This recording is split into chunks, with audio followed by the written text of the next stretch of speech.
The contrast between East and West Germany is one of the clearest examples of how two different political and economic systems developed from the same nation after World War II. After 1949, West Germany became a democratic country with a market-based economy and close ties to the United States and Western Europe. East Germany became a communist state under strong influence from the Soviet Union. The Berlin Wall. West Germans generally enjoyed free elections, freedom of speech and religion, the ability to travel abroad, a growing economy with increasing wages, a wide variety of consumer goods such as cars, appliances, and clothing.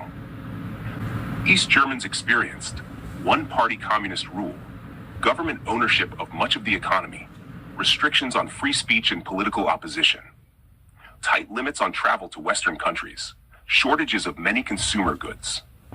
The government also maintained an extensive security service, the Stasi, which employed officers and relied on many civilian informants to monitor the population. Many people feared being reported for criticizing the government. By the early 1960s, millions of East Germans had moved to West Germany in search of greater freedom and economic opportunity. To stop this, East Germany built the Berlin Wall.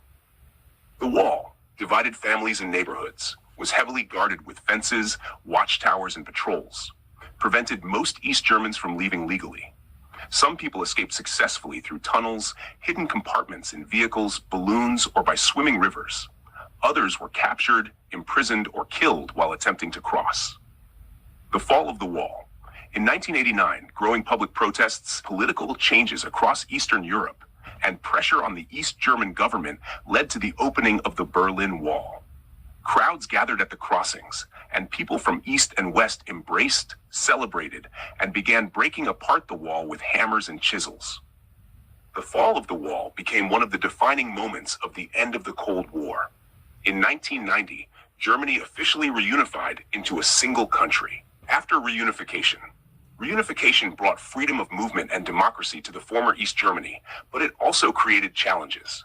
Many state-owned factories closed because they could not compete in a market economy.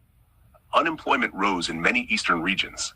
The government invested hundreds of billions of euros to modernize infrastructure, housing, schools, and businesses. Even today, some economic differences remain between eastern and western parts of Germany, though the gap has narrowed significantly over the decades. This story also helps explain why Germany today places such a strong emphasis on protecting democracy, individual rights, and remembering the lessons of both the Nazi era and the communist period in East Germany.